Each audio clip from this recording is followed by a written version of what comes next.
Say hello. Hello. Good morning. Good morning.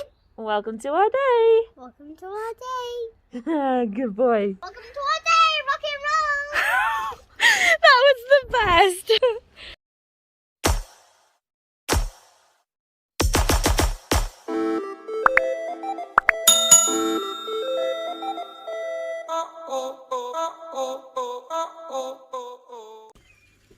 Look at her. It's like she's 5. She's so amused. I'm really amused. This is for me instead of bread, because it goes down easier than bread, oddly enough, with my minestrone soup. But look at her. I didn't take like 5 to 10 minutes looking for letters at all. Not at all. No. Cute. Good afternoon. So, I've been under the mental health team since 2015. When my health started getting really, really bad, I went in as inpatient, had continual support, because my health is like a continual thing. I had a really, really, really crap CPN, asked for them to not be my CPN and requested a new one. Got a new CPM. Everything was going well. Had a telephone conversation with her last year when face-to-face and all that wasn't happening, where she said, like we were just generally talking, and then she turned and said, oh, well, I was going to discharge you today, but it seems like you've still got a lot of things going on, so I'll keep you on the books for a little bit longer. A few days later, I received a letter saying that I had been moved into some category called IL. That was it. No idea what that meant. Had a care plan with it of what to do, and the care plan was shocking. It was the exact same care plan I had made in 2015 when I was inpatient. And I think that some of it was my details, wasn't it? Yep. They'd gotten us confused. Which is awful. Got some stuff going on privately, and we were recommended by certain people to start to see the mental health team again because we're going to need it. So just rung up to do what we've been asked and to get the connections going again, because our local resource centre told us that we were still, well, I was still in the system. So just rang up to arrange for an appointment, and I'm completely off their books. Discharged without being told. Yeah. Like, we've gone through so much in this last year. Most couples probably wouldn't even still be together with what we've been through. To be fair, not even just in the last year, in our whole relationship, we have had so much shit thrown at us from various different avenues that most couples wouldn't be able to stay together. And then the shit of the last year with lockdown, funerals, not seeing family. Other issues that, as previously mentioned, we can't discuss. Yeah. And despite talking to the CPN about this, she goes, oh, you'll be fine. yeah. Well, it's now got to that point of actually things are progressing and we need to talk to somebody, like a professional. And they're not even there. And they just said on the phone then that we have to start from the beginning and get a referral from the GP if they think it's appropriate enough. I mean, the GP will refer us, but I don't know if the GP will refer us to the Common Mental Health Team or back to the CPN system. Well, Outlook.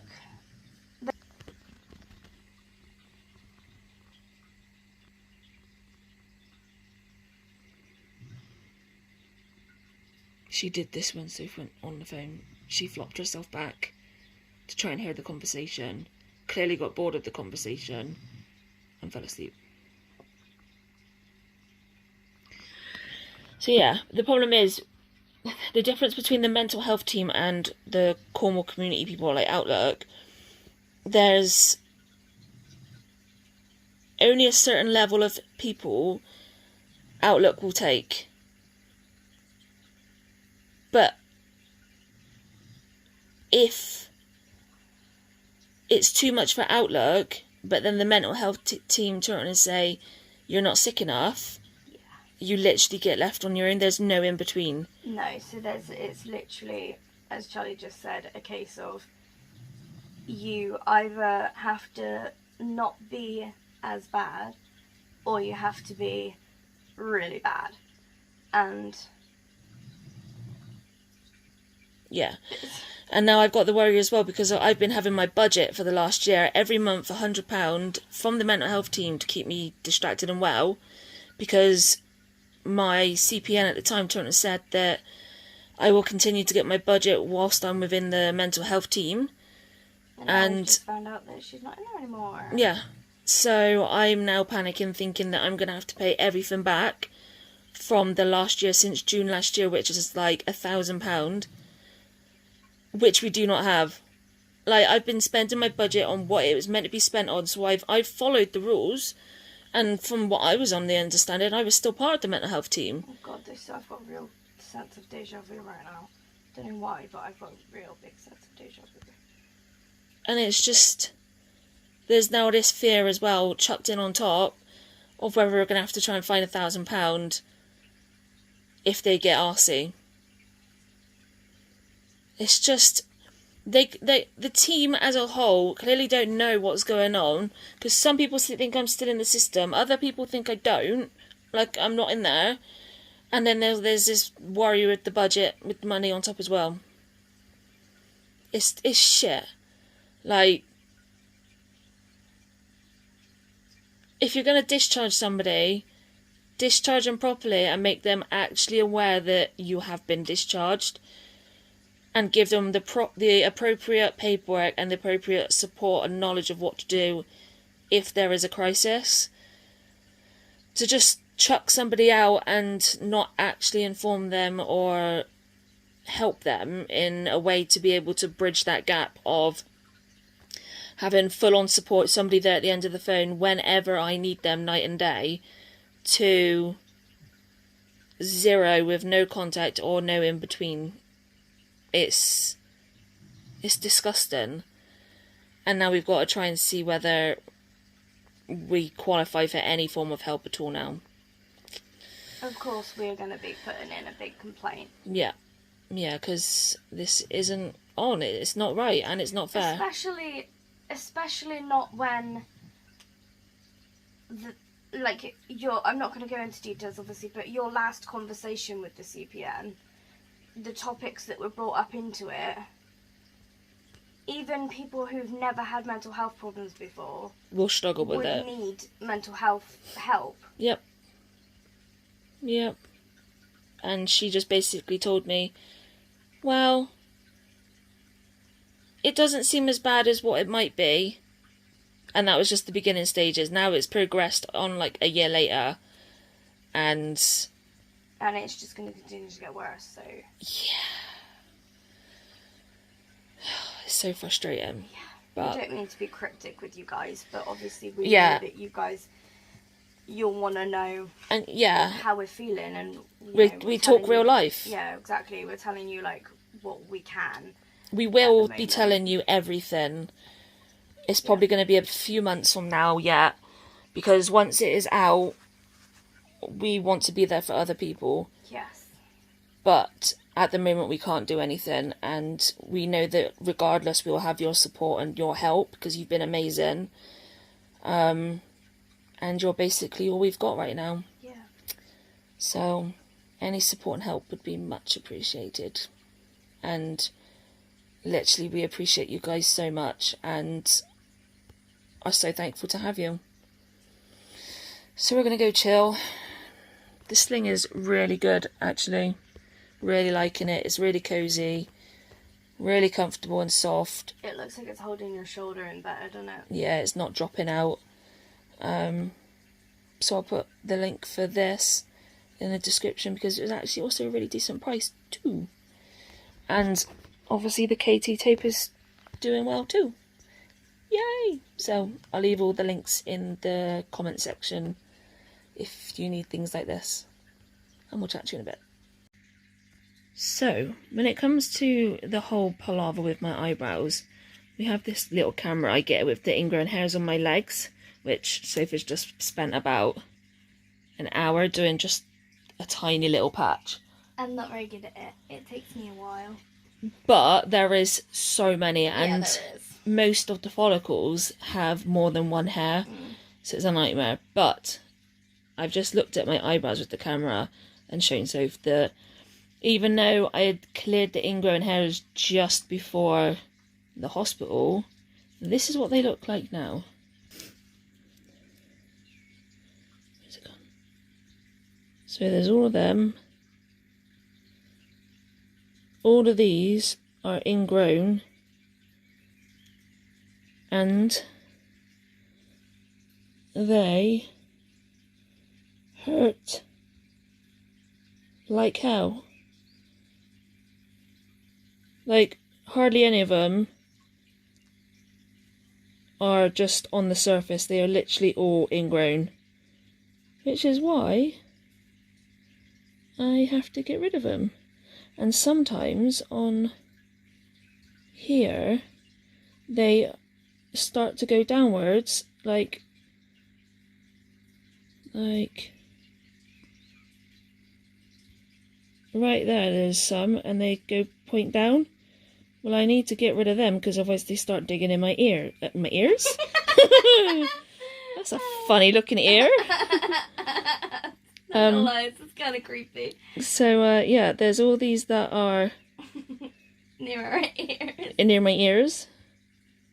So like they're ingrown and they're gonna have to come out, and to get them out, You have to dig. we have to dig because they're redonkulous and they hurt. So, and then And you can see them like tracking under the skin. yeah, it's a stupid duh. And then I usually get some on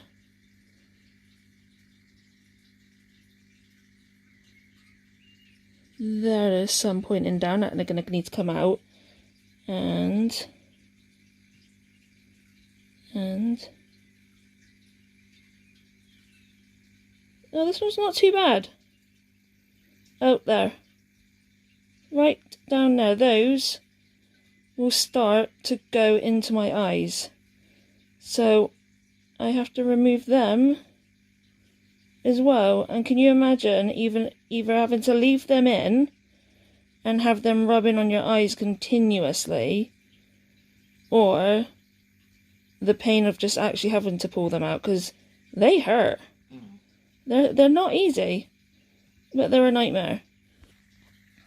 So yes, it may look a little bit cut up and scabbed on my eyebrows, but now you can kind of see why we have to do it.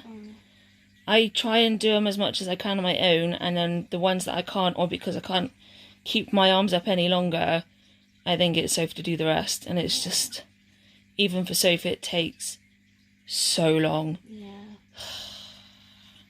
So that's why you see the scabs. And then I get comments like that man from A&E. Not that good. Yeah. But anyway, we're gonna chillax. She's so cute. Got her little elephant booties on. Her Elmer outfit, which says, Elmer's friends are all different, but they all love Elmer. And it's rainbow butt. And here is one of her new dummies. Made in lockdown. Because she was. Nope, that's not staying. And then a bow her mama made. And we also have this made in lockdown one too. Super cute. You're gorgeous with your wiggly toe all over there. I'm so interested. I don't know what's going on. Look at my big ears. I'm concerned, Mommy. Yeah, are you concerned? Yeah, I'm concerned. I'm happy. Happy dog. I'm a happy dog. How do I measure it? Katie tape has arrived, Boom. so we're about to put it on. Good luck. I was so intrigued. I'm so good. You're gorgeous. Show them more sugar's handy, Mommy. Offering the support. Wow. Boom. So, we did. Where's my finger? There we go. I did, but the camera didn't. Her hand wasn't there, and then we started talking. So I put a piece up there and a piece up there to support this piece. My tricep. Yep. And then I put a piece surrounding her elbow that way, and then a piece surrounding her elbow that way to support her elbow, as you can see. Good tendons and ligaments to hold it in place. Not gonna lie, you look exactly like a nutcracker right now. Like the metal ones. Yeah. It feels so much better already though. Like, my elbow doesn't feel like it's moving all over the place. And when I move it with my muscle, it actually feels like it's kind of more detached than what it was, before. Yeah. Which is always good. Yeah. So now, sling. Dun, dun, dun. Let's see. Oh shit, I'm sorry. Let's see how this works then.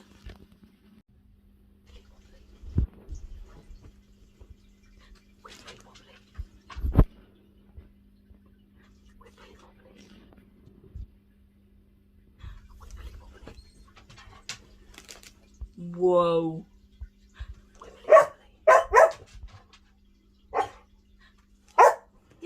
Dixie now. Are you shooketh, darling? Are you shooketh with your face? Huh? Shooketh. Yeah. Look at my nose. I know.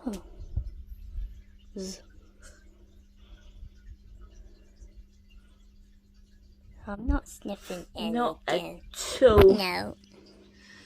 Look what I made. Toot that for me? No. Oh, With a little holder on the back. I gave it a kiss, I'm Mommy. sure Zach really appreciate that. He will. Look at this. Toot. Because it doesn't look like my toot. No, you're right. But we have this sling on. It's really weird because it attaches here, wraps underneath and around, and then holds this bit up. So It's really good because it's literally just like a strip, so you can Yeah. just completely make it fit you, and if it's too big for you, you can trim it. yeah. So it was the only one that we found it didn't have it coming all the way up here, because obviously I can't have too much pressure actually coming onto the back of my arm because it freaking hurts. Oh, but no. So this was basically, there was two. There was one where it was a bit more of like a deconstructed sling. But if I can find it, I'll show you what The reason why we didn't somebody pick it. received. It's hilarious. His face and his arm was up like this. So I was like, It was really funny. I don't think that's going to fit. It was really funny. So yeah, this was the next best thing that would help keep it all in line. And I actually think it's worked out better than the other one would have. Yeah. And then obviously not the pressure coming all the way around here. Yeah. So yeah. Obviously I am going to still be moving it throughout the day to do certain things because I can't keep it dead still. But for the majority of it, it just needs to have that pressure relieved. So we managed to makeshift this when a hospital couldn't be bothered. Shocking. But we find ways every time. Look at my nose. Can you see my brain, mommy? Oh. Yeah, thanks, Mum. No, that wasn't comfy. No. Are we getting ready for bed now? Is it bedtime now? Is it Mummy's turn to do her nebs? Should we do my nebs? Yeah? My medicine? Should we do it? Yeah? How about that? Yeah? Good girl. We already took our temperatures. That hurts. Go back and see Mummy then. Didn't we, Mommy? Yeah. My temperature is going down, so my infection is clearing, which I'm really happy about. I don't know if we actually said that. I remember us saying that we were sending in another sputum, but yeah, it came back with my bug again, but it was resistant to certain antibugs again. So my doctor put me on increased steroids and a really high dose of antibugs, tailored off with just a little bit of a boost, and it seems like it's working so far, so I'm happy. And she's contacted my consultant because of how many I've had in so many little months. Yeah. So watch this space.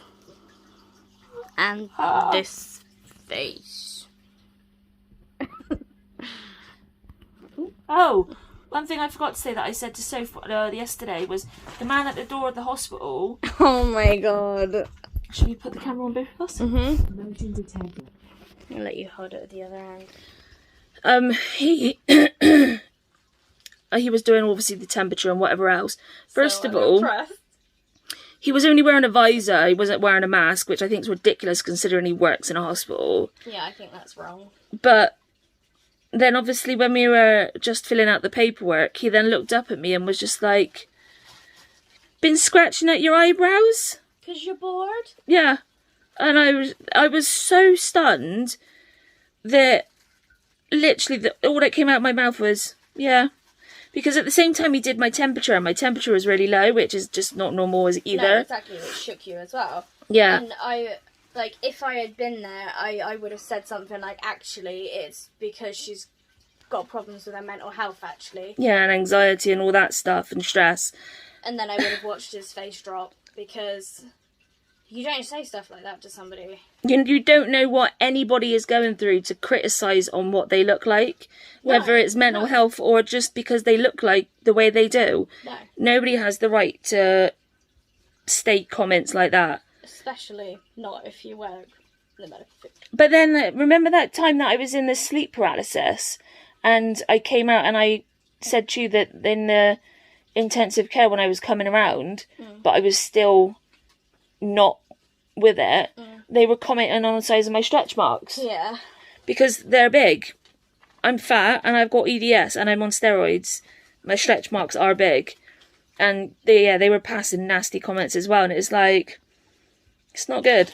No. If you're going to work in a hospital, you need to kind of have empathy and not pass judgment. You should reserve your judgment and just keep it that way, basically.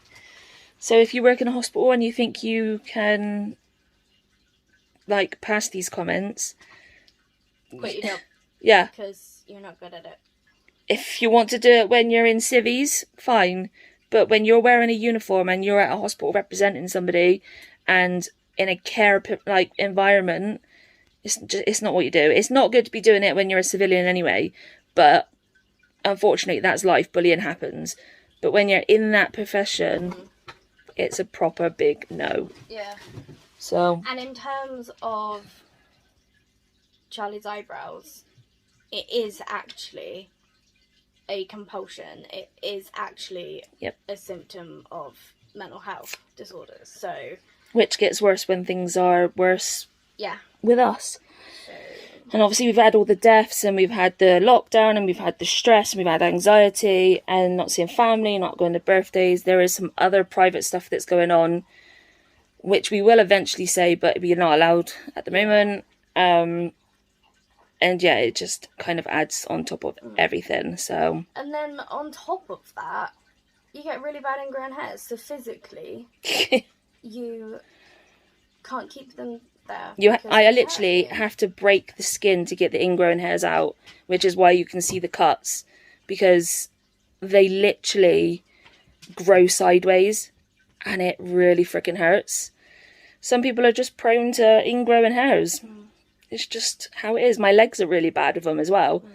But it is what it is when you're a human and you have hair. Yes.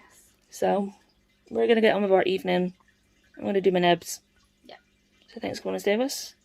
And we'll see you tomorrow. Good night, everyone. Good night. Ah!